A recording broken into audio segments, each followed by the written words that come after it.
Hi there. My name is Chris Fair. Welcome to Vanity Fair, where today I am wildly excited, almost feral, if you will, to talk about Traitors season 4. It's a mega recap of episodes 1 to 5. It's the first two drops with my friend Tess Barker, who also is a prolific podcast and pop culture junkie I realized who I honestly like I know we have a lot in common. Like we went to the same college, and we both love Britney Spears. But you, to like I mean, God bless you.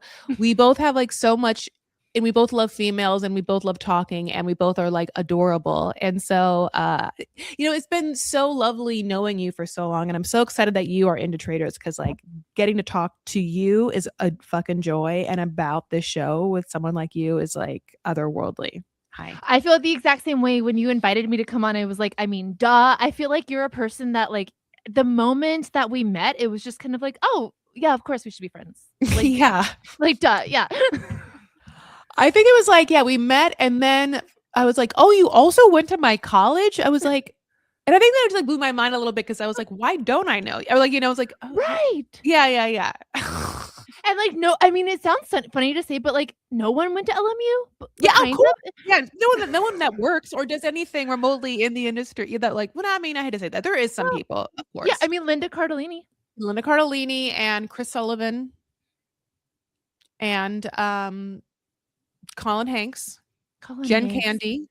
Come on. Um And us. Us. Us. I mean, Goldie Hawn's producing partner is the head of the film department. We're just selling Oh, LMU to people now. Yeah. I'm like, oh, it must be nice. Yeah. Um, yeah, it's so fun. It's so fun to talk about college, which was only 5 years ago. And I still have my old textbooks. I still have old Alpha Phi. Oh, I definitely have old textbooks for sure, like definitely old plays. I still have like old Alpha Phi shirts. That's amazing. Is it? Th Do you sleep in them? Like, do you wear them? I don't know, when do I wear them? It's a good question. Like, I think that, yeah, like, I don't know, maybe when I'm like, oh no, I have to run outside and I've been naked all day and like I need a quick shirt, I don't care. Like it's that kind of thing. And they have, I should probably get rid of them, but there's also something that's like, as long as they exist, like I'm still young, kind of. Exactly. Yeah, I still Exactly. have them. And so they're, yeah. Whew.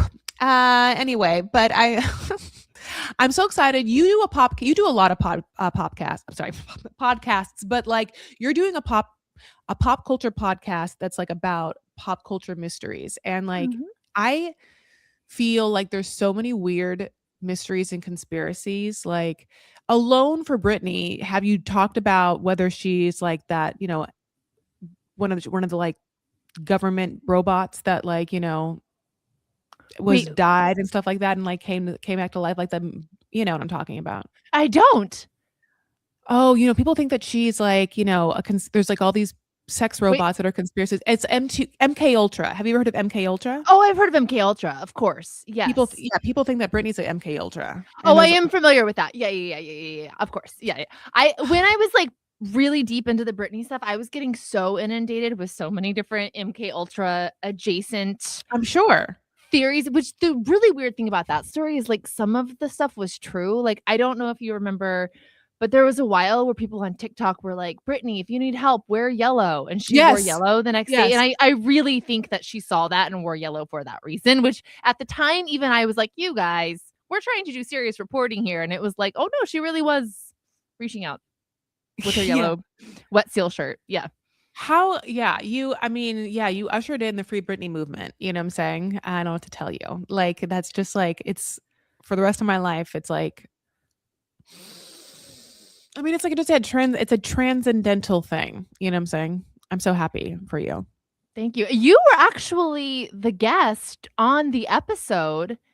I don't know if you know this or remember this, but you were the guest on the episode when Britney's Graham literally went from being a podcast to a true crime podcast. Like, it was your episode because I had just come back from the courthouse that day and I like ate lunch and then me and Babs recorded with you and I was like, you guys. And that was literally that's the turning point of the show, was the episode you were on. Yeah. That just I don't even tell you, like my entire organs are like smiling. I don't even tell you. That's amazing. Thank you so much. God bless it. I can't believe this life, but that's yeah. I wish everyone the best. And, God, yeah, we're just, this is the journey of being part of this world and being part of the zeitgeist and, like, feeling empathy for people. And I think there's something like a lot about watching reality shows and feeling empathy for people. Like, because, like loving Britney isn't loving Britney's character on some like a scripted character. Like, like it's like there is something to feeling empathy for people and their stories or whatnot. And so I think that reality shows are a nice kind of bridge for that. What besides Traitors, what else do you watch? I'm a Bravo girly, big Yeah. time. So I'm Housewives, Potomac, Salt Lake, Beverly Hills. I haven't been as consistent with the New York, but I am a New York girly. Hmm. I like Below Deck. I sometimes fuck with Summer House, but also a Bachelor girly. I'd say Yeah. those are my main. But I'll mess with 90 Day Fiance, absolutely. Yeah. Are you watching the two seasons that happened, the toe and the before the 90 days right now? No, but should I? I mean, yeah, before the 90 days is so good. Like it because both seasons that are happening right now and one's about to end. And maybe there are some like fraudy people here and there, but they're all mostly new people. So like and Jenny and Sumit are old, but like they're great. But like since there's new people, there's just so much oh shit, oh no moments. That's refreshing because it's always on these really established shows. I think sometimes the problem is you get cast members who are trying to play to the show and trying to play a character. So when you get like a bunch of freshies who really are getting to experience this in a new way, I feel like it's so exciting for us as the viewer. Yeah. Yeah, that's the whole point of the show. Like it's not I mean, they came out with Happily Ever After, seasons afterward, but no one had signed up for that. Like people really wanted the experiment of bringing someone from a different culture and country over to America, outdoor, and watch a fish out of water and people have to come together and find love or not. And yes, there are some cons and, whatnot. That's when it is really great. And then anything else that like follows one couple too long into their children and it's just oh my god bless it, that's not, now we're moved on, it's a completely different show now, that I don't know, make something else, I don't want it. No, totally. And the children, I never get. I mean, also full disclosure, my dad Yeah. is married to a woman who is my age, so this is probably part of this. But like, when they talk to the children, as I'm talking, I'm like, that's the whole thing. But when they talk to the children, I don't like it. Like, I feel Oh yeah. that's when like when you're watching a reality show and you really have to confront the ethics of what you're watching. For some Yes. reason, the kids on 90 Day is what drives that home for me. Tess, don't you ever watch Live After Lockup. Don't you ever watch if you think oh my god I know what you're talking about Wow. because Live After Lockup is like a completely different level of this kind of show and there's kids on it and you're just like oh my no it's hard I know. but But I feel that watchable. Oh. it's good TV. That's the thing. We have to just leave our ethics at the door in order to enjoy this programming. Yeah. But it's all art is like that, right? Like nobody wants to know how the sausage gets made on a feature film or a You're right. scripted show. Like, please, at least on a reality show, some of it is laid bare. Yeah, and even if the reality part is fake and it's fake, like it feels good to kind of know that it's fake because then everything is whatever. Hi. So, having said that, we actually should get into Traitors season 4 episodes 1 through 5. I'm excited to get into it. So, obviously, as we start, this is the cast. It's Lisa Renna, it's Mama Kelsey, it's Tiffany from Big Brother, as Stephen Coletti from The Hills, Tara, it's Johnny Weir, it's this hot guy named Rob. He's It's so hot. okay. Okay. First of all, having said everyone that we saw, Lisa, Mama Kelsey. Did you know Tiffany? Did you watch Big Brother? I didn't. I'm not a Big Brother person. Yeah. Okay. Either did I'm sorry. That's a big lie. I am a Big Brother person. I've watched seasons on and off, and I did watch Tiffany's season, so I knew who she was. I was so happy to watch her get vindicated. Stephen from The Hills. Did you watch that? Or The The Hills? Hill. Or yeah. Yeah, I watched The Hills. Yeah. Mm-hmm. Wait, is he Or from The One Tree Hills Hill? or One is he Tree from Hill? No, is he from Laguna Beach or The Hills? Maybe it's Laguna Beach. I get those I confused a little watched bit. both. They came out at the same time and they have the exact same aesthetic, like both Right. geographically and people wise. So he's from we'll say the Laguna Hills. Yeah, absolutely, Honey Lagoon. And there is. That's so funny. That's such a good sketch. We should write it. Tara Lipinski and Johnny Weir, who we know, like anyone does. To me, I'll just be honest. Everyone knows them. And not only does everyone know them, I feel like everyone knows their fucking BFF. Like I know.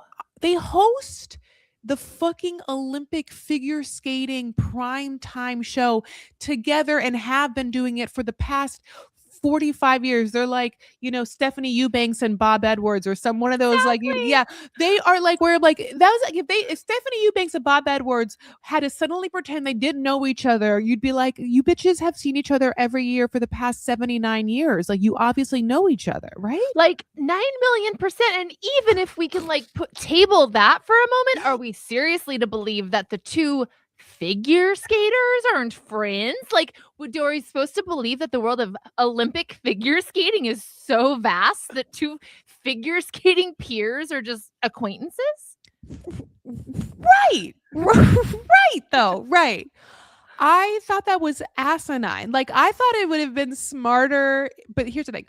For some reason, it's working. No one ever talks about them. But I thought it'd be a lot smarter if they had, like, pretended to have gotten in some fucking big ass fight or something. Yes, that is absolutely the way to go. That is because you hang a light on it. You address the issue right away, and then that gives you like a way to get information because you can quote unquote shit talk that other person, and like they can come around, and then you guys can share information. All of that said, I do What? think they were like adorable. Like when they had that moment on I think it's the most recent episode where they're like, "I missed you so much," and they like hug. I was like, "Oh, I love you guys. Like you guys are so cute." Yeah. And also, Johnny said the thing that I'm like screaming, which is Rob is so hot. It's okay. We go back. Let me go back to this thing. Okay, so we get to Rob. Okay, Rob. First of all, I don't watch Love Island. Do you? No, but I'm gonna get on board this next season. No, No, I'm like, no shit. I'll start with their yeah, season. Okay, go ahead. right, right. No, I mean Rob, he caught my eye right away. Mm-hmm. And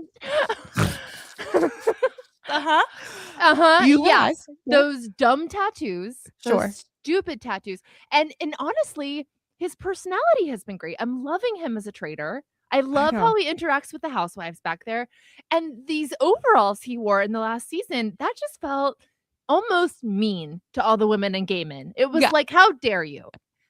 Yeah, I kind of loved it. It's like I don't know, like it's the trope as if like some very hot young blobbity blue girl, like, wore a short skirt or something like that, was trying to flirt. Like, he knows what he's doing. I know he does, like, no shirt like that. Like, what kind of country hick are you? Like, also, yeah, the first episode he said, what I wrote down, he's like, he's like, oh, every girl I've dated said that I'm hard to read. And the way he said it was like Tess deadpan with like dead eyes. And even then I was like, that's hot. Yeah. Like, he was hot the way he said it. I was like, because I guess the thing about it is then it made me think, well, what are you thinking? And like, how are you feeling? And I would die to know. And how do I find out, Right, it's that trap door that just leads to like the coyote, the Toxicity. roadrunner's trap, but you can't help but open it, I know it. I know, and the color of the overalls, it was like they were so fashionable, the pastel. Yeah, I mm, I know mm, it. I know. So yeah, that's hard, but okay. So then Kristen from New Food Network, I love her, that chef. Michael Rappaport, who I don't like. mhm, Portia, who I love. mhm, Okay, this is Rob C, who I don't know. So I don't know the Survivor people. I never know them. same.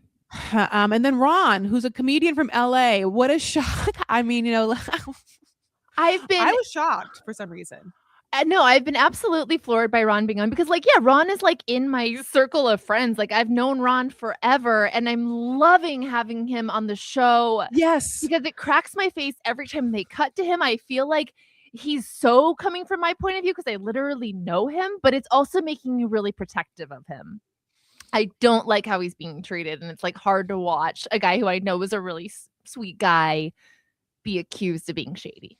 Yeah, because he's one of the loners, and he's an easy target. But at the same time, because he's that, they're keeping him around because, like, it's very interesting. I completely agree. And then one thing about him is that as we go on, he like is not leading with like a funny. He's not funny on the show, like he's Right. not.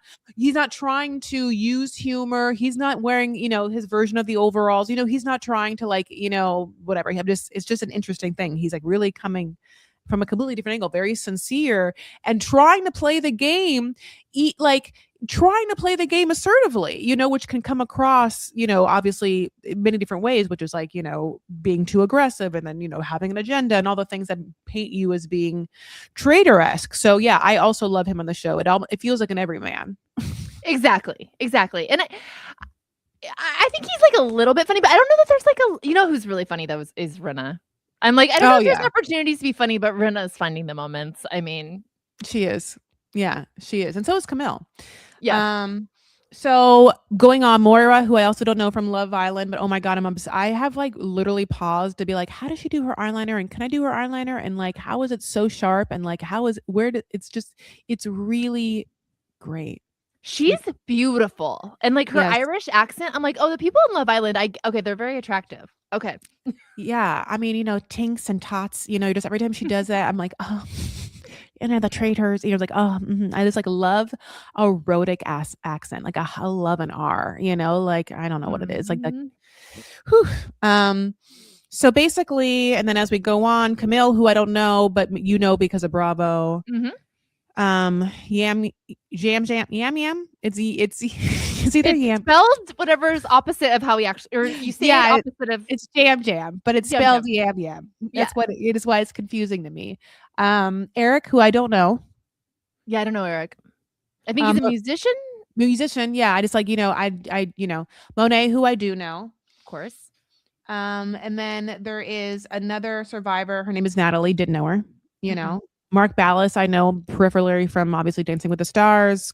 Colton, obviously the gay bachelor that came out, and Caroline from she was on Ladies of London. Now she's on Real Housewives of Dubai, and then Ian from Big Brother and Dorinda, who obviously is coming back from the foot dead. You know. Yes, exactly. Exactly. Yeah. Yeah, we mentioned the loners as being like, yeah, Ron, Donna, Michael Rappaport, Mark, and Eric. But basically, it starts with them like in their Land Rovers and, like a fire display. And the fire display titillates everyone. Mhm.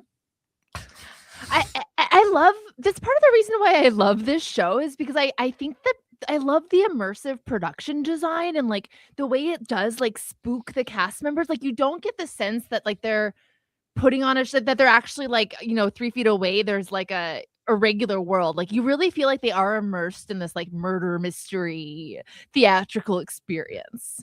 You're absolutely right. It's like the first or second year of like the haunted hayride at like Griffith Park or something like that. Like they feel like they are on like in an immersive like fun Sleep No More or something like that. And on top of that, everyone has been tasked to look absolutely fucking great at almost all times. Maybe not when they're doing a challenge, but like if they're in the castle, head to toe done.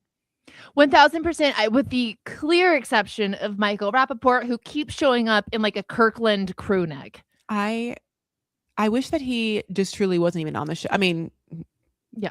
at some point, obviously, spoiler alert, you've watched the first 5 episodes, and this is why it's a mega compilation. But I waited on bated breath for him to be killed. And, as we'll get into this, I thought for sure he was the secret fucking traitor. Anyway, so those are the people we get in.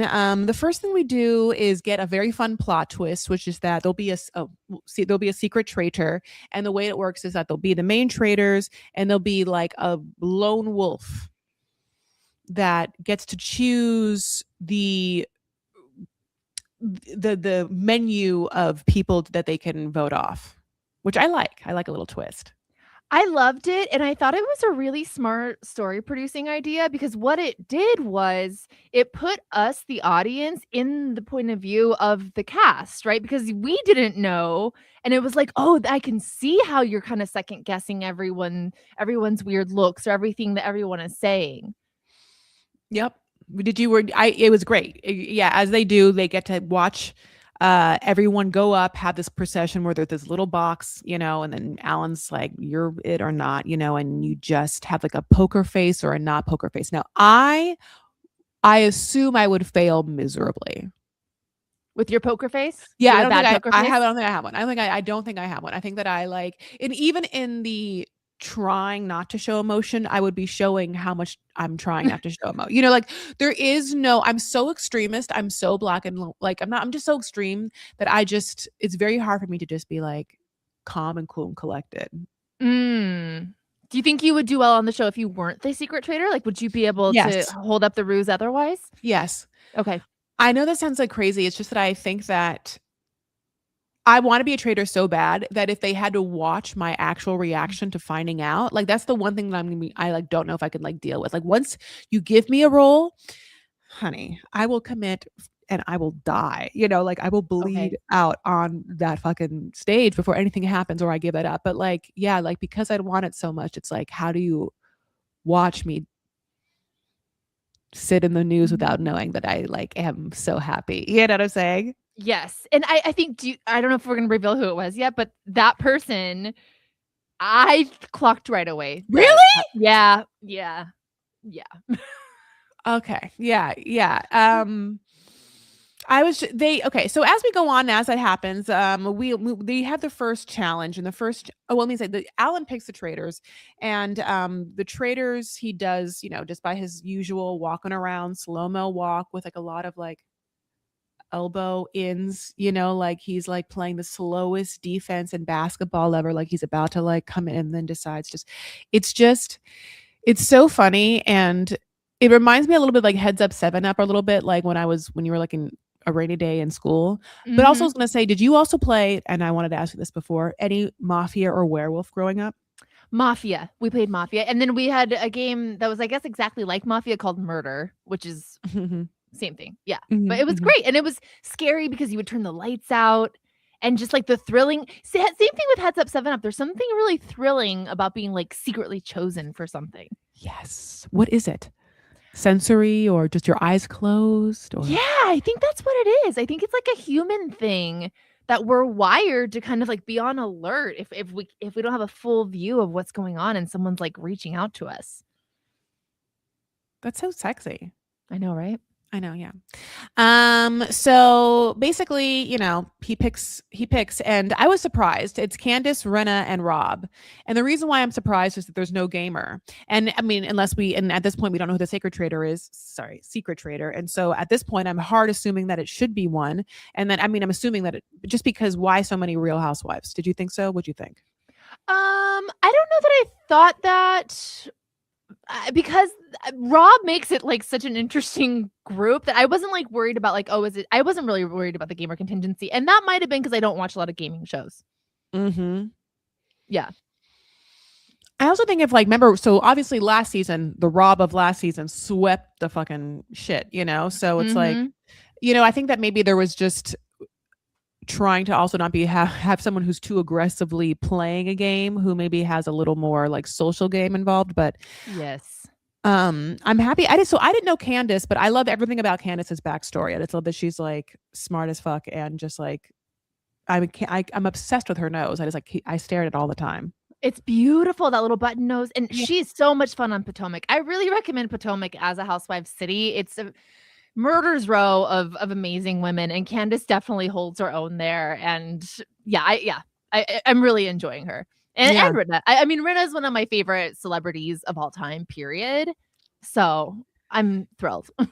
You know what it's like? Rinna is kind of like an old school Hollywood star in that she wants to be a star so bad. Like even in LA, like I see her about like I see her more than Ron, haha. But like because she's around Beverly Hills, and I've taken spin classes with her in social, like at whatever Soul Cycle. She's out and about, and like when she is out and about, she like isn't shy or shying away or in like sunglasses, and not like she is talking with her loud voice. Like she really feels like she lives and loves the life that she has created. I agree completely. I think she's so comfortable in her skin, and she's just so happy to share that with everyone. I think she's an incredible reality star. I think of them as artists because I don't think it's acting, but I do think it's an art. And she nails it because she has that acting background. Like, she knows how to be interesting on camera. She knows how to be in the moment and interact with whoever she's in a scene with. Um, Yeah. her fashion is so unapologetic. Her lips, she's like, "Yeah, this is my thing." You're I don't give a shit if you think my lips are too big. Like, this is my signature thing. Like, Mhm. I love her. Uh, She did the lips before anyone else did. exactly. And did you watch the Las Culturista Awards Oh, or no, I the didn't. Las Culture Awards? They did a running gag. First of all, that was like one of the funniest things I've seen in a long time. I was like, I gotta watch it. watch it. It's evergreen. It is Okay. completely evergreen.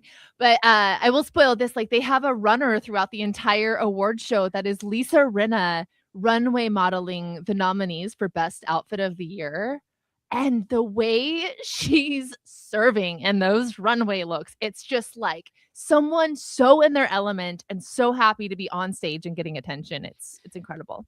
Wow, okay. Okay, I mean, yes, fucking yes, great.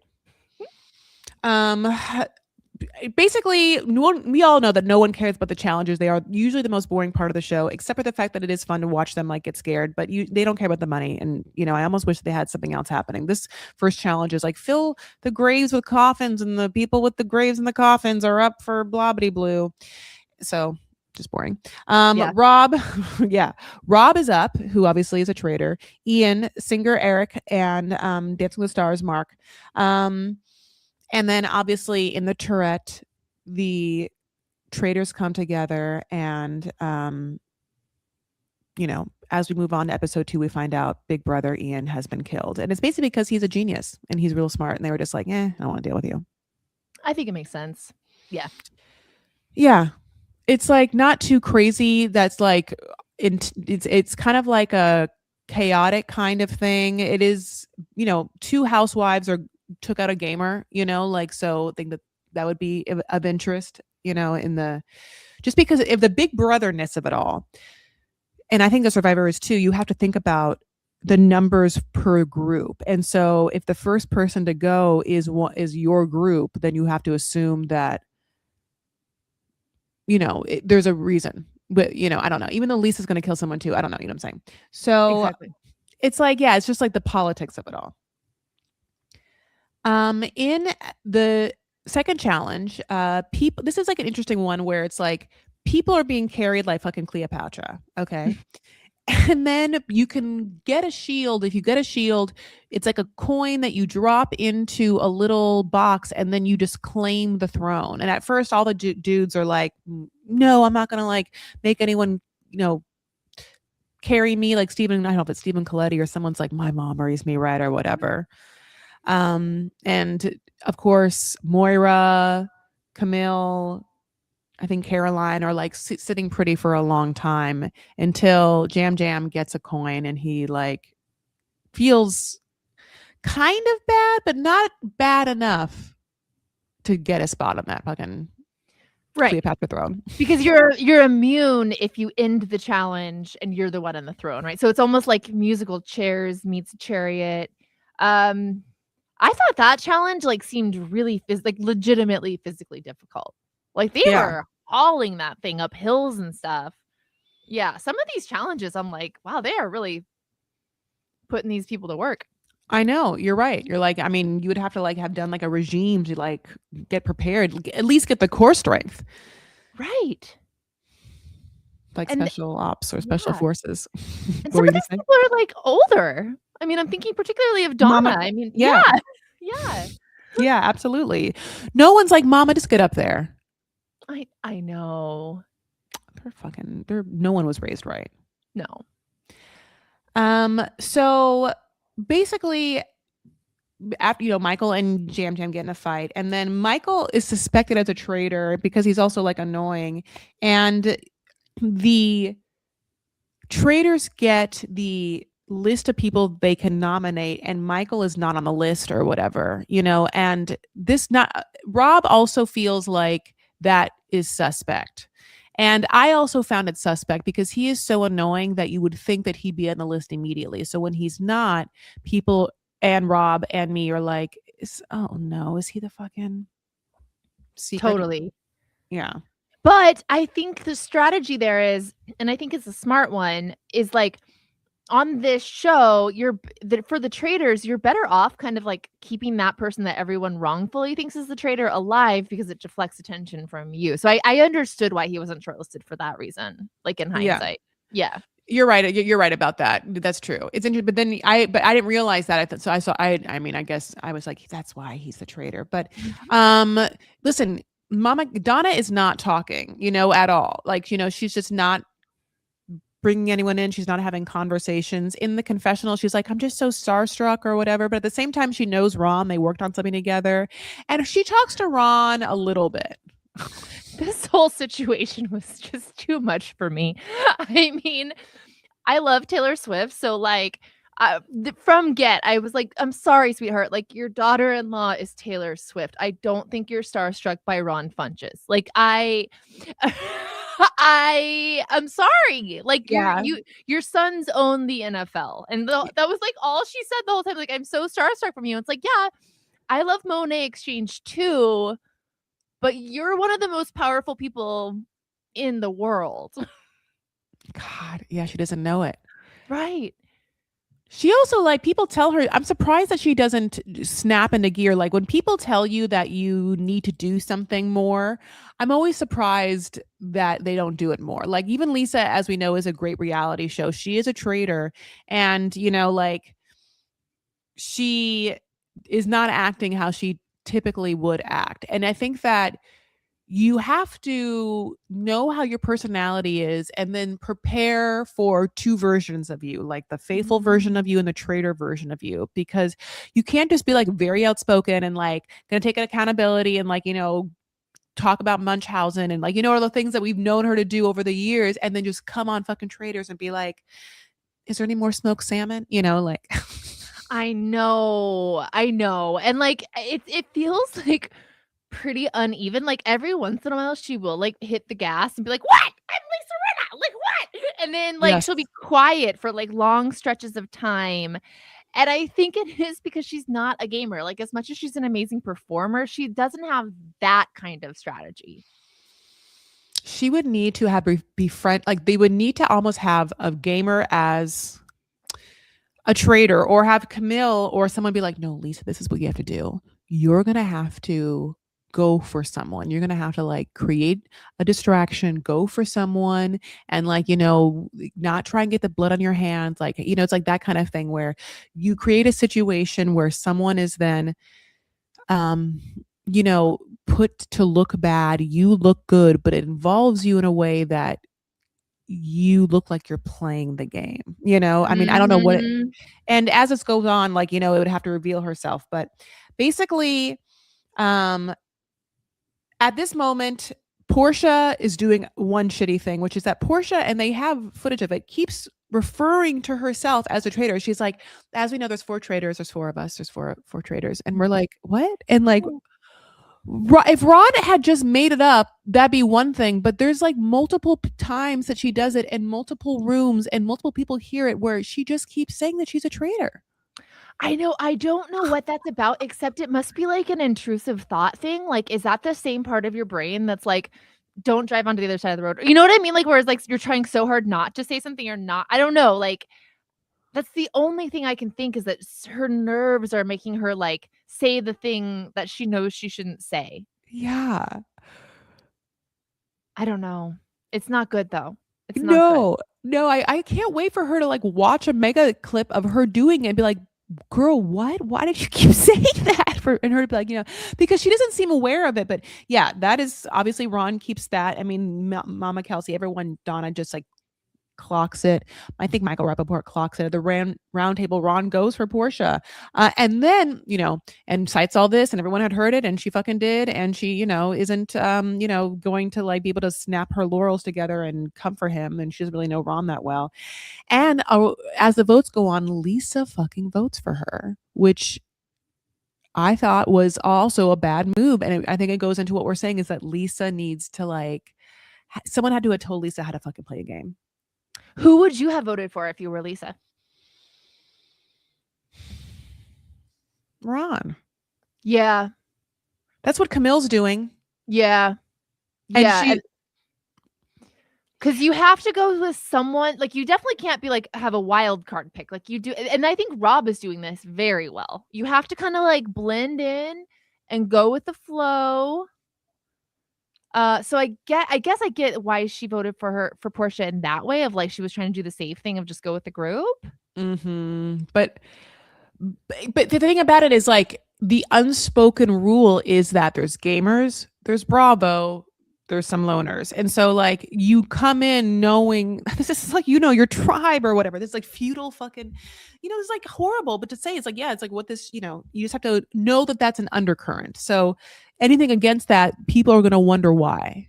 Mhm. Because you have to go to Mhm. BravoCon together. You see each other. Like, she's not like she's Kristen I don't know how to say her last name, but the chef from Bravo. You Yeah. would have even assumed that like Lisa Rinna doesn't see as much, but they see each other more than like Lisa Rinna sees Ron. Right. Right, and certainly Donna Kelsey. I mean well, no, I bet you Lisa is friends with Donna Kelsey in real life. Or wants to be. Well, she Yeah, wouldn't. or She wants to would not. be. She would never cross her. Never. She would. No. No, No. that No. Lisa Rinna is a woman who is driven by status, like, she's Uh never huh. gonna do anything that would make her, like, not taken down a notch or 2. Yeah. She has already planned her and Amelia Gray being in that fucking suite on Super Bowl Sunday. Like she's Exactly. I know. So yeah, they're not our girls. So obviously Portia gets banished and she is a faithful.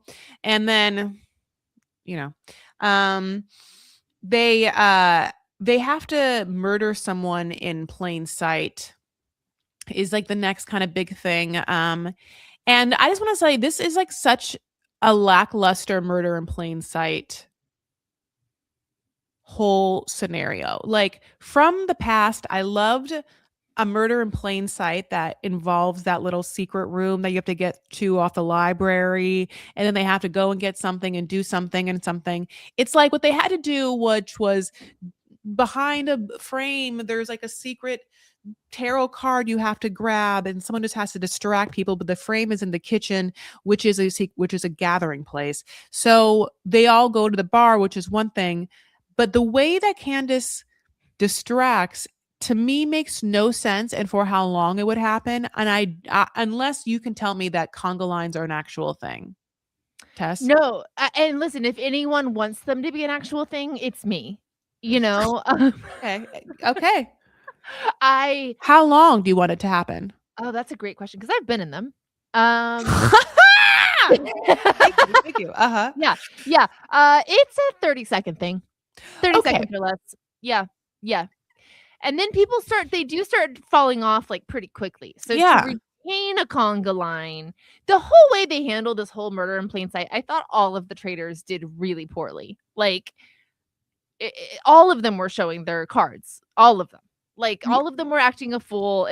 I can't believe they didn't get found out in that episode. I guess I'm like Rob in that I would be like, "Oh, what's this?" Like, "Da, da, da, da, da, da, da, da, da, da, da, da," and then I would just be like, "I'm absolutely not doing this." And then, like that. Yeah, I mean, I would never have joined it. I would have just watched her do it, and I would have been like, kind of like what Rob C does, clock it and be like, that's weird. It's weird.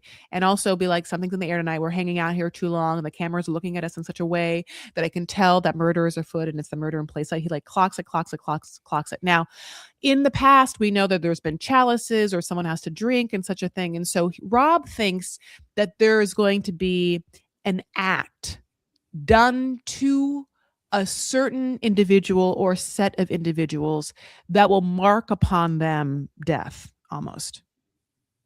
Yes.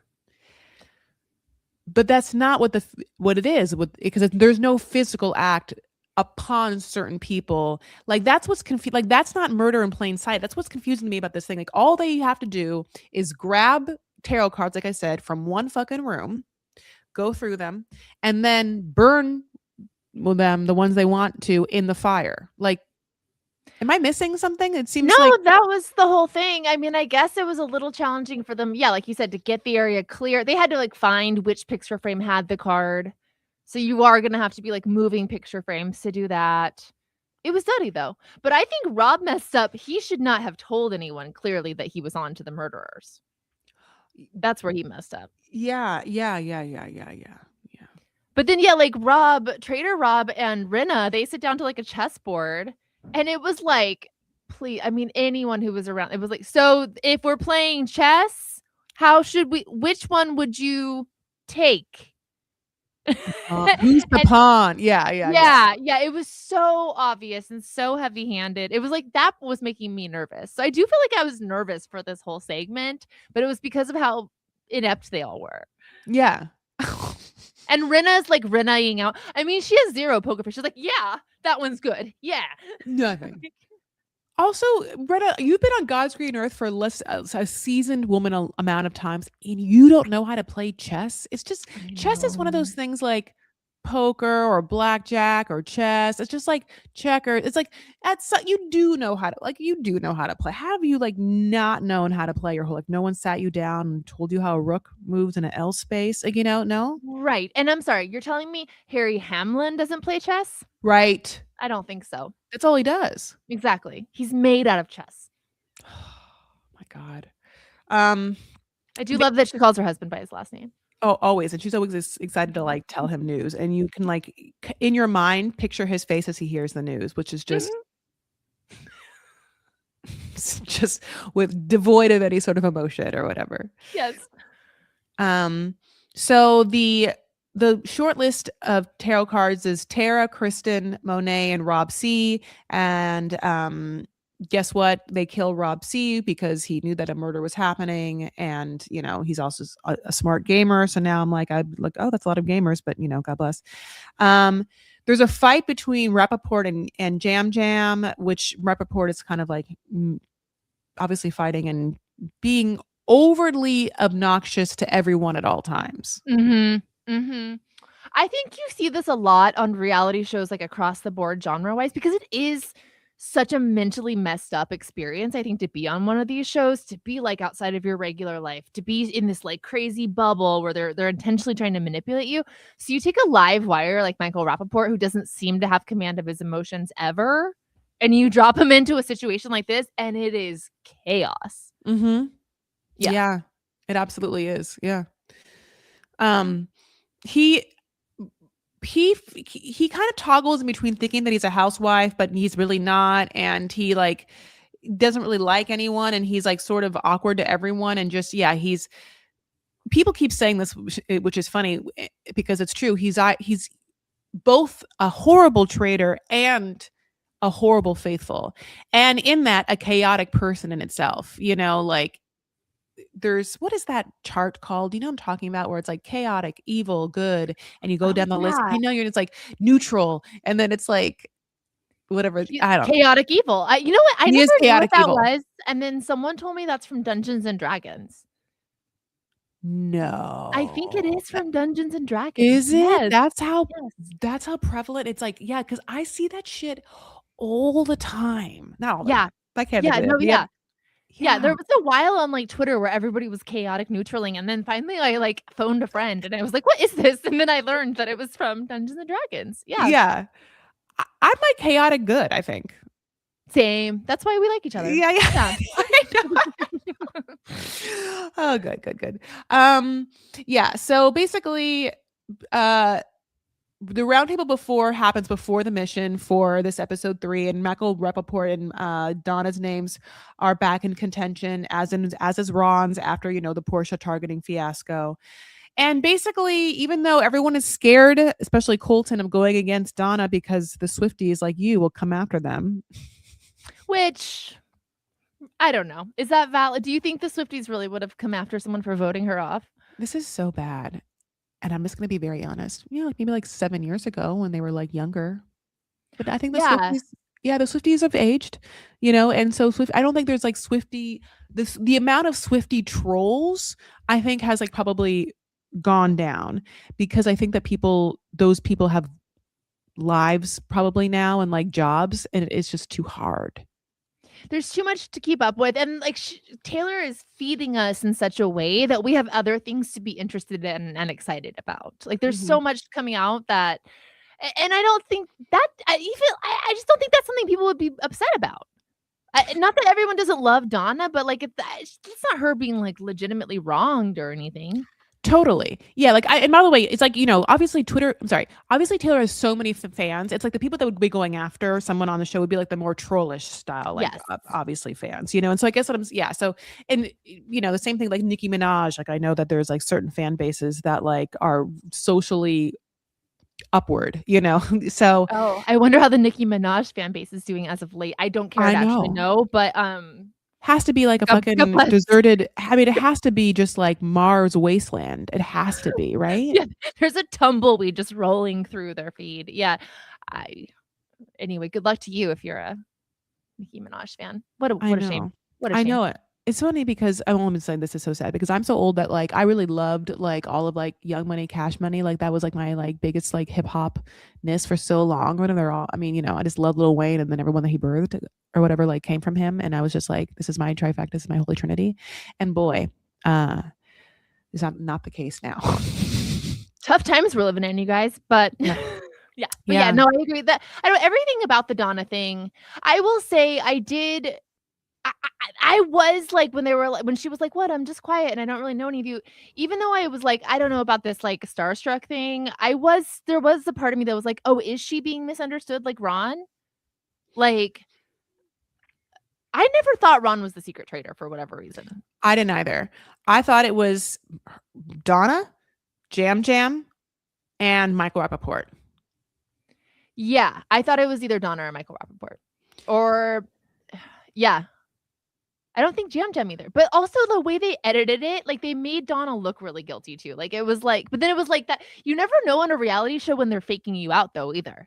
Of Like course, yeah. sometimes when they linger on someone for too long, it's like they're trying to lead you down that road because they have other plans for you in Act 4. So It's a red herring. exactly. Yeah, I know. But they vote her out and she's the secret traitor. So now all the actual traitors are like so happy that they don't have to like cowtail to her like little list to do her like the thing. And now we're like, okay. And then we wonder in the back of our minds, like, what happens now? Is there another secret traitor that will come, or do we do the old traitor what's it called when you initiate someone else? You abduct someone. Yeah. Whatever. Yeah, you Yeah. offer them a choice of a lifetime. Right. You would do it. How would you feel? Well, or I don't know. I don't mean to tell you that. I would, obviously. I think I'd rather be a faithful. What? Yeah. Well, I think the faithfuls do better on the show. Like you have a better chance of winning if you're a faithful, I think. Oh. And Yeah. You get to do less. For sure you get to do less. you get to do but I would wanna be on camera more. So yeah, in that way I would wanna be a traitor. But it would make me nervous to have to be on that often. Like I think I'm not a good liar. Like I like acting, but I'm not a good I don't know. And I have a nervous giggle, so I'd be fucked there. Like, yeah, I'd wanna be a faithful. I would have to I don't want to give up my game because I mean, there's not a lot of reality shows that I'd want to be on. And like maybe this is one of them. But like, yeah, mm, yeah, I would have to go back to everything I've watched from Big Brother. I think that's why I think Big Brother and maybe Survivor is like it. Like you have to have alliances. You have to have, like people that are on your side. You have to have people that believe in you and you have people that are going to take you to the end. Like that's the other thing about it, then you start to be like, who's going to take you to the end? And yeah, I mean, anyway, so basically, the challenge for this one is the competitors have to pair up by themselves, and we'll find out why. And then Ron, there's an odd number, and Ron is obviously the odd man out, and he's just automatically going to be by himself, and therefore placed on the traitors shortlist. And one player is in a cage, and then one player just has to grab a bunch of mysterious hidden items, which end up being skulls, and then they have to balance them by jimmying 10 skulls, interlocking them either the same way or opposite ways, balancing them in such a way to, at least for 1 second, free the person in the cage. Now, thoughts about who you'd pick, what or in what position you'd want to be in. Oh, good. And obviously Rob is who would we pick. Okay, so if you can't say Rob. I can't put Rob in a cage. Rob! Later. With a blindfold, honey. Are you get the traitor? Rob? We'll find out. Oh, oops, I couldn't get you out. Oh no. I have handcuffs too. Mm. Let's see. Who would I choose? Hmm. I feel like, my first thought was I probably would have chosen Candace. Yeah, I would. My first thought was I would have chosen Tara. Mm. Yeah. Sprightly, tiny, can just crawl around the leaves, you know? Yeah. I would have chosen myself to be the person doing the activity. Like I would have I'm an Aries, so I love like physical challenges and I'm very confident, maybe overly confident in things like that. So I think I would have felt fine making myself be the person doing the challenges. I really would have taken that back seat. I'm a little pillow princess. You know what I'm saying? I Okay. would have just, I'm a cage princess, cage pillow princess. I would have just been like, who's the strongest person here that can take care of me? You do it, you know? Yeah, yep. So, That's good, you're trusting. That's good. yeah, and or I don't trust myself. I don't know which one it is. So it's like there's a kind of a little bit of both. No one is worse than Johnny Weir though at this. I mean, my No. God, it's so sad. But Yes. yeah, he can't. You basically yes. The hardest part for sure is the balancing of these weird small skulls, on each other. You just have to get 10 of them. And Johnny can't even get 10 of them and doesn't even know what time is. Like, seems like isn't keeping track of, has time blindness, honey. Like, he's me, not on Vyvanse. He's just an ADHD. Yeah. It's like 17 hours past the event, honey, and he just shows up. Yeah, he's gone off. He's choreographed a whole new ice routine. I mean, he's doing everything except finding those skulls. And the way they edit this sequence is so great because they keep cutting back and forth to everyone else doing the challenge. And then it's like, and meanwhile, Yeah, I know. yeah. Johnny, his skin game is so good. His skin is supple. It's Yes, it is. moisturized. Yeah. Yes, those are not, romping around the woods, pores. No, he barely sees the light of day. I No, mean, yeah. like, yeah, he's never outside. Yeah. He just like he can't even really handle outdoor air. It feels like it's Yeah, it feels like he's the rose in Beauty and the Beast that lives, like, under the glass. he is that. Also a little bit of powder, like Yes. so just all of it. So basically Caroline, Kristen, Lisa, and Eric are up for murder. And the way that they're, gonna be up for murder is that it's a face-to-face murder. They're gonna be blindfolded and then tied to a tree, and then the traitors have to come and, do it face to face or whatever. And we get Ron giving like a Tennessee Williams esque melodramatic, I mean, like telenovela, like fucking Oscar, just if you don't kill me now, you will regret it. Show me your faces. And I mean, the way he says will regret it was like I had a visceral, palpable body reaction to it, Tess. It was incredible. No, it was incredible. It was like Paul Juilliard cultish. Yeah, I mean, and again, like, I love the production on this show because, like, him acting like that on this set where he's like, "It's the dark forest and everyone's bound to the trees," and it feels very immersive. It's like you're right, it's like immersive Tennessee Williams.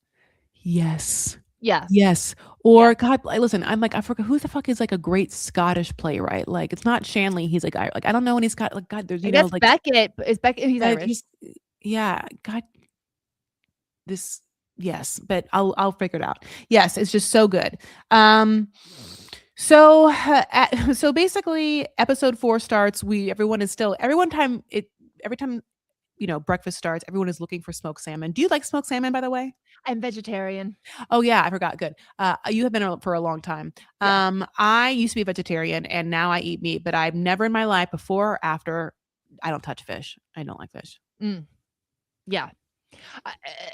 I've had like veggie smoked salmon on a bagel and it was decent. Like I like smoky things, so I guess I could see the appeal. But they love on this show, they love it. They love it. I mean, I don't know what it's made out of, crack, honey, but yeah, I just Yeah. read somewhere there's like some sort of ocean element that is like literally an element that is like in all the things that are in the ocean that like, is a certain thing. And I think I'm just hypersensitive. I cannot do it. Mm. Um, but we're also getting the shots of what the night before happened. And it's like obviously a masked henchman wielding an axe. And as those people I said, Ron, Kristen, Eric, and Caroline, um, and wait, yeah, and then Lisa are tied to a tree. Yeah, all of them.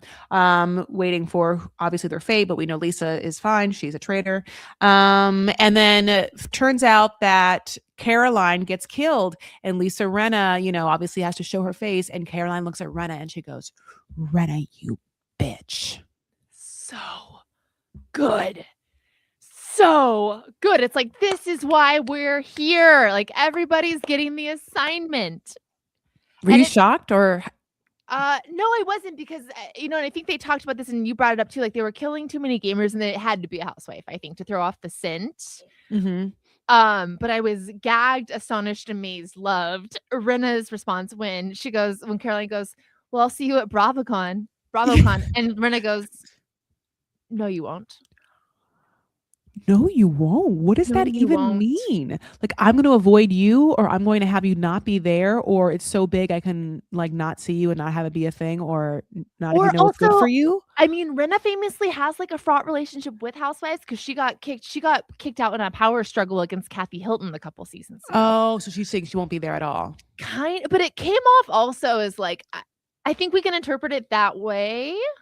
But it also felt like, "No, honey, we're not gonna be friends, like, this is real, like, nothing's happening after this, like, I'm Lisa fucking Rinna, and you are on Dubai." An It ex felt really ladies of shady. London. Yeah. Yeah, yeah. Oh my God. Yeah, yeah, yeah. I died over that.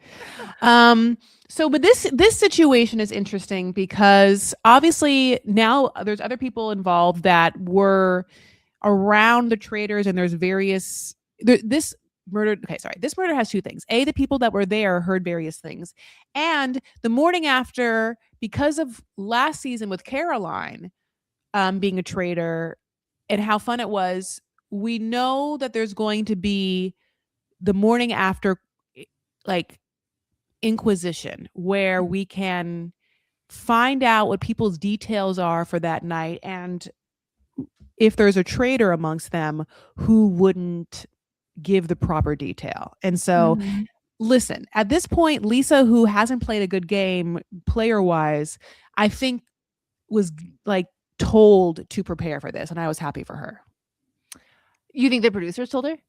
Or someone like a traitor, like maybe Camille was like, "Look, I don't know if you watched last Oh. season, but like this is them face to face, and when you come, they're gonna like ask you questions. It's what happened to Caroline from Big Brother last season, so like you're gonna have to like kind of know what's happening." I mean, basically, you would think you would know what's happening. Like it's a setup. We all know the scene. There's like there's henchmen. They're wearing those capes again, just like they did in Haunted Hayride. It's like all very similar. Like you would have to know how many. How many? And then, like, you could accidentally say, like, one small detail that was totally off base and totally blow your cover. Like, Yes. when they're talking about the color of the hoods the henchmen are wearing, I forget who, but one of the people who wasn't a traitor, like, says a different color than everyone else, and everyone's like, "What?"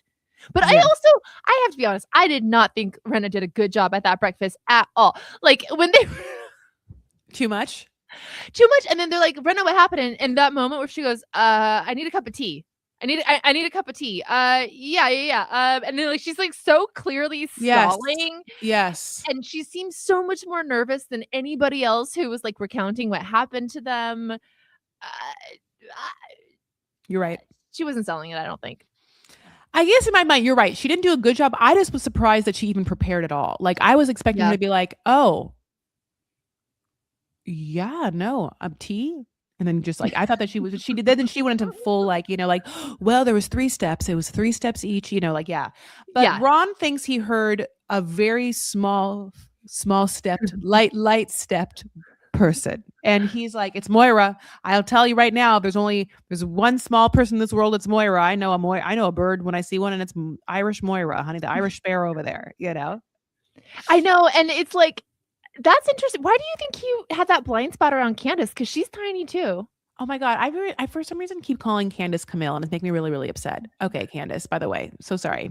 Half this There podcast is a housewife named Camille. I know half this podcast is me having called Camille Candace. So everyone just be okay with me. Okay. So, but yes, Candace is tiny person. Also, Tara's tiny. I mean, Mhm. like historically tiny people, like Yeah. small. So, Yeah. but yeah, he kind of does mention, I think maybe Tara, but like, no, Candace's name is never brought up. But, Eric is near certain that he heard a laugh. We're going to find out who his laugh he heard is, but he, considers himself like a very trained musical ear and can place a laugh very well. Do you have faith in your ear?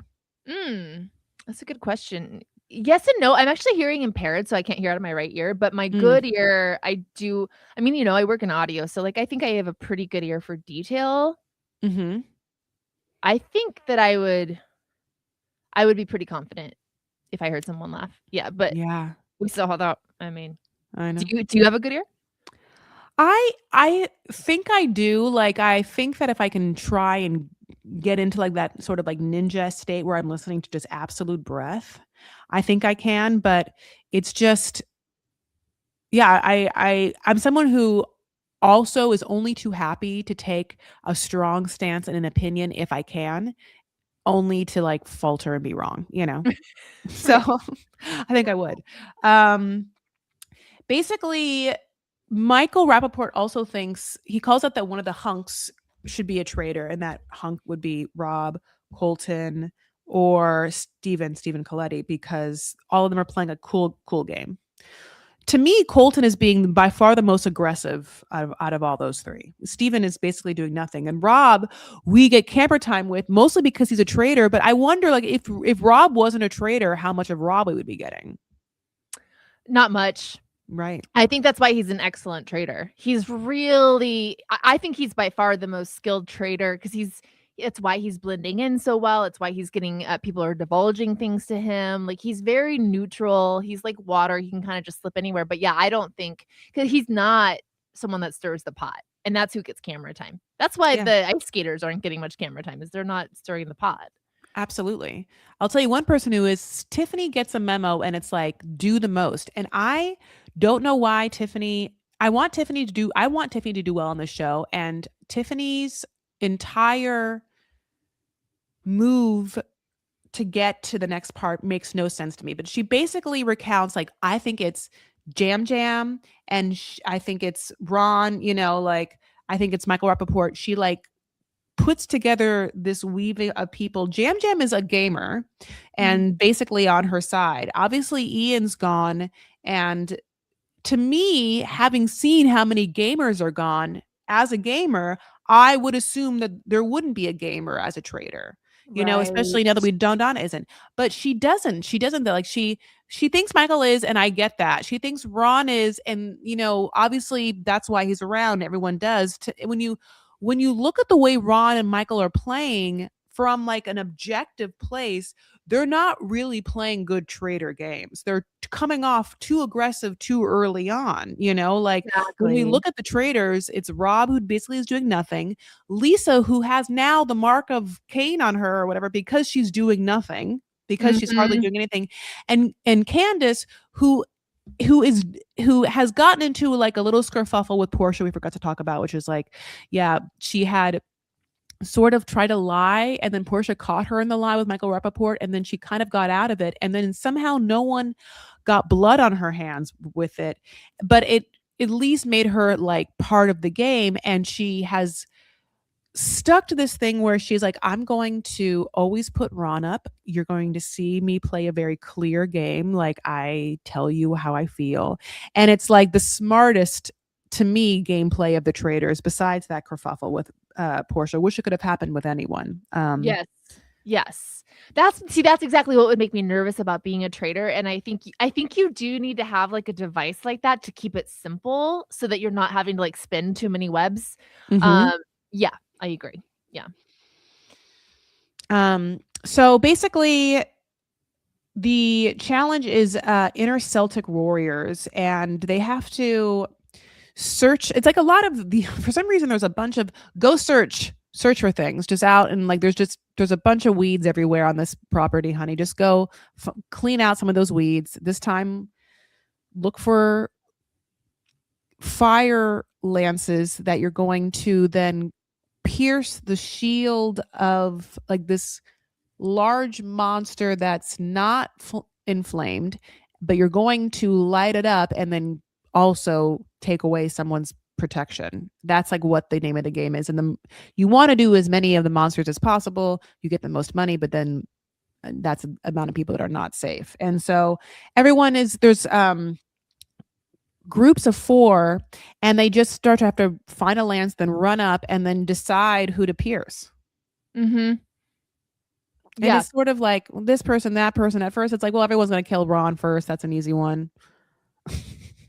Yeah, and like the group thing kind of makes it complicated because it's like, all right, I can't kill someone in my group. And then like there's the time element. So people do kind of start having to be like, I don't know, just choose one, go, you Mhm. know. Yeah, I guess that's like I agree. The challenges really do drag, but I think they serve an important function in that like it's a moment when the traders have to collaborate Mhm. with the faithful. And I think it does help incite like some conflict just by nature of these quick decisions they're having to make.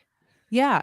Especially if you have someone like Michael Rappaport who's taking things very personally. And I don't Mhm. I think I do take things personally too. You know, and also I hold grudges. So I get it. Like if you took away my shield, I would absolutely clock you to know who would piss on me if I was, wouldn't piss on me if I was on flames. Like like I think I am like that. So I yeah, he doesn't like that at all, and he is visually upset, and basically at okay, so basically it's like 10 people are up or whatever. I just want to go, I would write my names out, just know that, like, it's just a bunch of people, and Michael's one of them, but like, everyone is, Tara is, it's like a bunch of people. At the round table, Colton and Eric talk about their suspicions, and Eric lays bare that his laugh he heard from the traitors must have been only one person, and that person is fucking Tiffany. And Colton's already been thinking Tiffany because Tiffany came in strong with her, like, very like, we're gonna do this, we'll get rid of this person, this person, this person, which is like, Tiffany, like, okay, you don't have head of household right now of this castle, like Yeah. another bigger brother. Like, you can't just tell people the three people you're gonna get out and why. Like, you have to come together as a faithful. You have to like plant seeds and like get other people to like do your dirty work. It's just you need to be a little more backdoor about it. Um, And I think that's Colton is doing that too. And by the way, like I have a lot to say about Colton, but his behavior is really manic. The way he's so quick to jump on Tiffany, like it freaks me out and it feels just weird and like there's a lot of hubris going on there. He's terrible at the game. Like he just doubles down on the wrong person time after time. mhm. Um, but also like actually on my show Pop Mystery Pod, I did like a really deep dive like investigative episode about Colton. And like I don't know, how well people remember this, but like he like really stalked the woman who he chose Cassie, during his Rudolph. Yeah. Cassie, and like I went down to the courthouse and like read her restraining order and like read a lot about her case. And I mean, he committed like he crossed lines in a way that wasn't just like, oh, I mean, he really exhibited some terrifying like predatory behavior.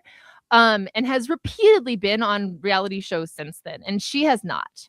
And so I don't know. I guess it's just weird to me that he's even on this show, but then also like when he gets kind of manic and kind of like that, he just gets this look in his eye that I'm just like, ugh, I don't like this.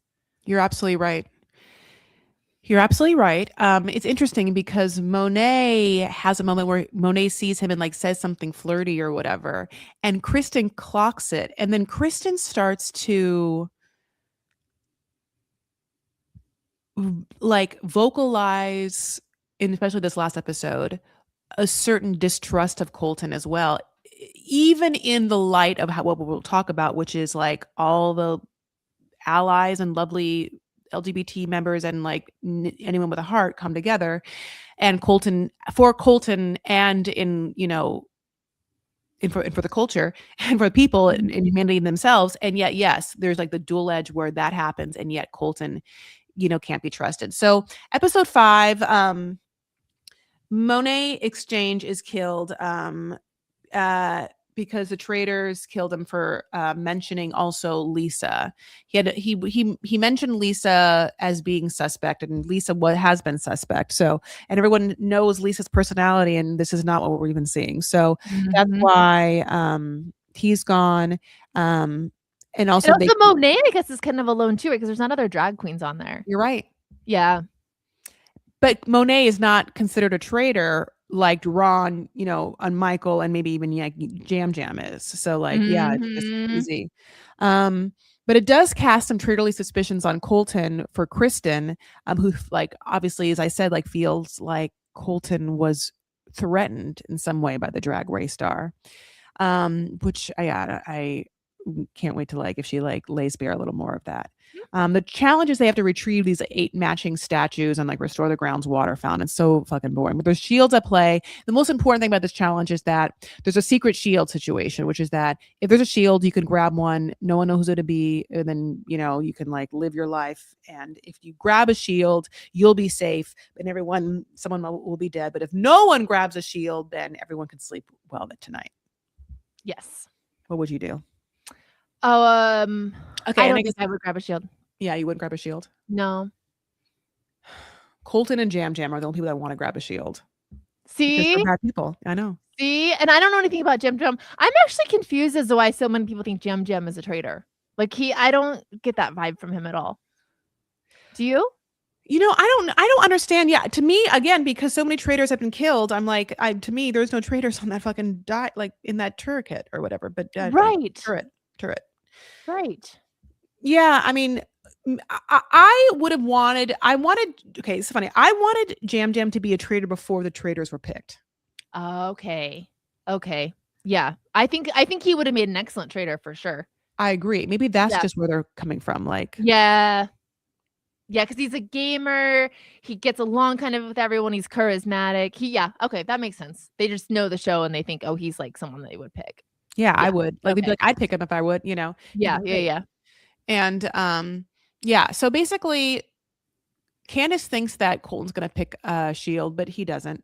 And at the round table, Colton comes from Michael Rappaport, and Michael says a bunch of things. He's like, "You're a failed ringleader for the situation with Tiffany," which makes sense, and also, but then everyone also had like failed Portia, it's interesting. But Michael also just keeps saying, "You're colluding, Oh my commiserating god. Colton, colluding, commiserate." You're like, if I'm, are you, am I, we're in a loop right now? Like, there's a chip that just like, you need to just like reboot right now, Michael Rappaport. You cannot possibly keep saying the same things over and over again on camera. But like, he really, I mean, he needs to be taken out off He camera. needs to be taken out, and like as if we needed a reason to love Rob more.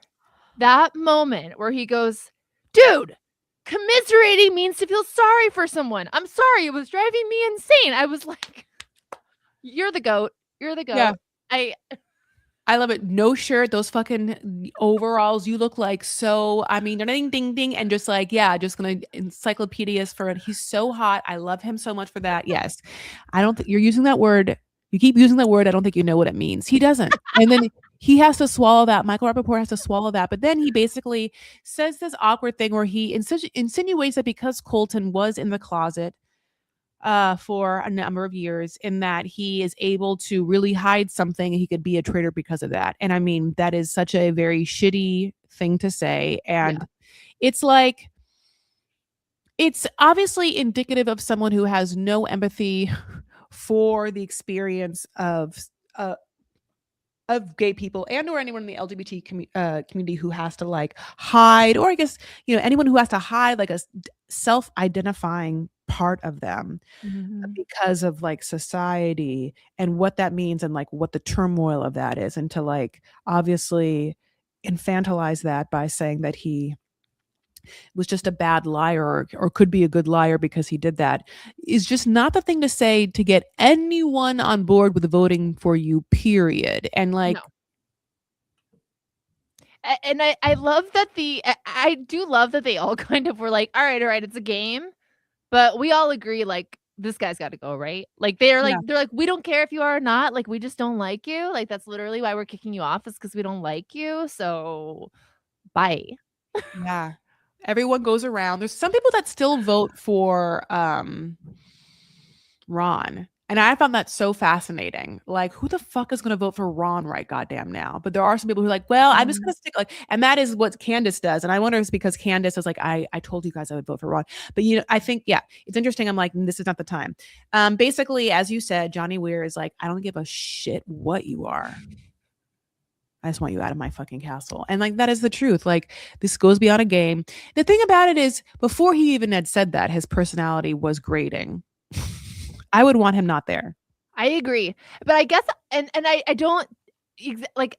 It's unfortunate to me that because Michael Rappaport said this like horrible homophobic thing that it's like that it engendered like sympathy for Colton because I know. I think because of the backstory that I have around Colton, like I feel the same way around Colton. I'm like, go because honestly, when he was stalking Cassie, one thing he did was create a fake persona with which to text Cassie. He was texting her as a fake person, saying like, I'm worried about Colton too. What if he's stalking Colton too? And I mean, doing stuff like that where it's like, I don't know, like he's so shady too. So it's like, I don't know, just because Michael Rappaport was horrible doesn't mean that Colton isn't also horrible, I guess is my Yeah. point.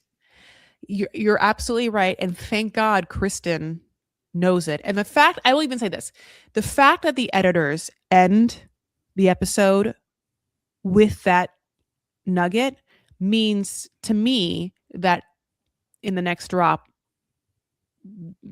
Colton's going to be like put up, or like, shown a light, right? He couldn't not be because it's now been like the failure with the thing around Tiffany. And also, like, I don't know, it feels kind of racist to me that it seems to be like black women that they're like, oh, yeah. And like the thing of like mistaking Candace's laugh for Yep. Tiffany's felt racist to me. I don't know. I'm Yep. not in for that at all. Yep. But Colton has, yeah, he's made some pretty big mistakes. And I think he's grading on some people in the house. So I don't see how he isn't on the chopping block of the next round table. Unless, but we don't, maybe something crazy happens like in the challenge leading up to it or something. But I think there's no way he's not. Yeah, Eric felt bad for that mistake or whatever, but yeah, like when that happened, it was just like, oh, Yeah. yeah. I'm Yeah. I'm not saying Eric is racist. I don't know. Do you know what I mean though? Like it just feels like there's been two black women that everyone piled on. yeah, yeah. I'm surprised. I was surprised that Portia went so fast, Me too. and it's only because again, she fucking shot herself in the goddamn foot by I repeatedly know. saying that she was a I know. traitor. Like if she just had not kept saying, "Well, us four traitors, us traitors, when we're all together, the traitors." One thing about traitors, we like you're just like, "Oh my god, girl, please, just like go do anything but talk about traitors," See, I think I would be the Portia. I think I would do stuff like that. I do. I don't I know why. I can see it, but like maybe once, but then I think I would know that I did and be like, oh my god, I fucking did that. Just so you guys know, I know I just said that, but I'm absolutely not. And then I would just be hyper aware of it, not do it again. Yeah. As we go on, that was the end of the episode. Oh yeah, obviously Michael is banished, as we know. He's a faithful. We'll see what happens because Lisa Rinna really doesn't have a lot of like allies. She keeps killing off the housewives. Candace likes Tara, and she's going to keep Tara around because Tara has a good curling iron that she likes to use. So real. So real. Yeah, I was like, honey, Yeah. if someone had a Dyson or something, I'd be like, we're that person's not leaving. And then Rob is going to keep, I think, Moira. I'm assuming for some time because that's his boo and she's hot and she's Mhm. Irish. Although if he needs to sacrifice someone because he's going to look at a traitor's keeping someone, I wonder what's going to happen, because people link him and Moira more than they link Candace and Tara. And yeah, I don't know.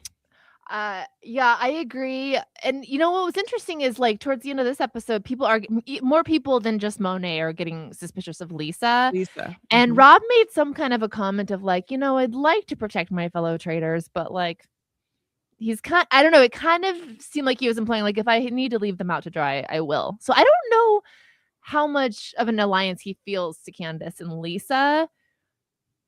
Not to say that he wouldn't also throw Moira under the bus, but yeah, I think I almost see him like keeping Moira around longer if it means I don't think he's gonna stick his neck out for the housewives traders. I agree. Although I like their like camaraderie right now. Do you think I there's do going to too. be? Do you think there's going to be a traitor against traitor fight? Like if we seen like, do you think Lisa would go against Candace, like or whatnot? Well, as someone who's watched a lot of Real Housewives of Beverly Hills, Lisa Rinna is very good at fighting. Very good at it. And you will lose. You will lose. That's what I'm like. She's gonna have a moment where they start to go at her at the round table, and then how is she gonna come out swinging, and who is she gonna try and take down with her? I know. Because actually, the way she's showing her ass is like she's terrible under pressure, kind of. Like she's too spaz. She doesn't know how to like rein it in. So I could see her just like blurting out something out of left field that just like really screws her over. I agreed. Yeah, absolutely. Easily, only too easily. Yeah. And now, and again, because there's also people like me and other people being like, you have to talk more. So now they're telling her to talk more. She has to fucking choose her words, honey, like meticulously. Like she has to put every word through a rice sifter. And that shit's hard. Completely. I don't do it. I just put the rice right in the pot. Oh yeah. I know how to wash the rice, honey. I just pour it in. I eyeball. It's not a cup. I don't No, measure. thank you. No, I'm sorry. I'm not washing rice that's going to be sterilized by boiling water. Yeah. Why would, yeah. It's Ugh. no, but no, I agree. Oh, and there's also the thing of we don't know yet if anyone took the immunity. So they may not get to kill someone. And that was the cliffhanger, right? Yeah, like so do you think that they're going to kill someone? Like I think that will determine how long Lisa sticks around. See, that was confusing to me. I'm glad you brought it up because what happens is when they go to the turret or whatever, I think Rob asks Candace, like, did anyone take a shield or whatever? And I thought Candace said no, like I thought Colton was going to, but he didn't or whatever.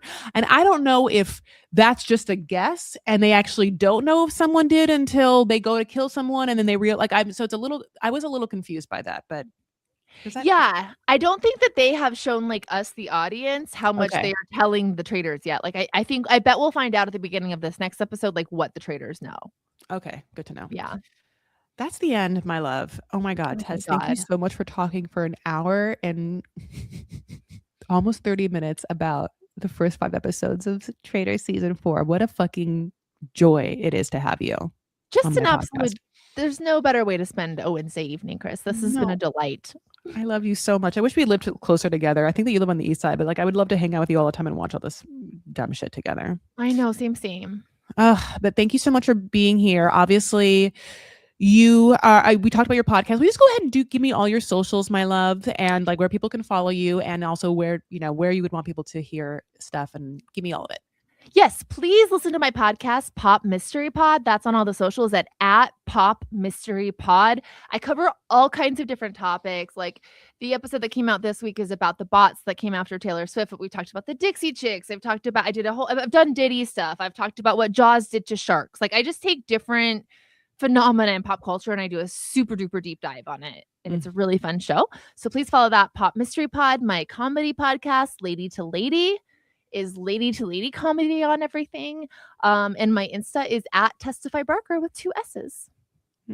Thank you. Thank you. Thank you so much for being on my show. I appreciate you so much. Yeah, I'm just gonna do my outro. So I feel like I'll if you want to stay on, you can stay on, but basically, thank you so much for listening. If you want to follow me, you absolutely can. I'm at Chris L. Farah on all the major socials like Instagram. I'm on TikTok. I have Chris Farah on YouTube, Chris Farah on Facebook, Chris Farah on Substack, and a private Facebook group, Vanity Farah. Of course, Vanity Farah, my podcast. Please give 5 stars wherever you listen to podcasts and a helpful review. Tell me what you're watching and what you're super into, and maybe if you'd be on Traitors. At the same time, I really appreciate you listening. Thank you so much for spending any time with me. If you want the visuals of my podcasts before anyone else does, you can get them at the patreon.com/Chris Farah. And coming up, we have on the docket Toe, 90 Day Fiance, The Other Way, 90 Day Fiance, Before the 90 Days, and Sister Wives. I have the one-on-ones part 1 and 2 coming at you. So lots of fun things. And Bachelor is coming with Taylor Frankie Paul. Just, I mean, a plethora of different things to watch. Let's do 2 breaths and then I'll say goodbye. So present moment what we all have together as we acknowledge that, we just spent time together, and this is this crazy world we live in where we're just going to breathe mindfully together and then go about our waves. One is a rehearsal breath and one is a real breath. Rehearsal breath out, in. Thank you so much for being here, out. This is the real one. So make it meaningful and mindful.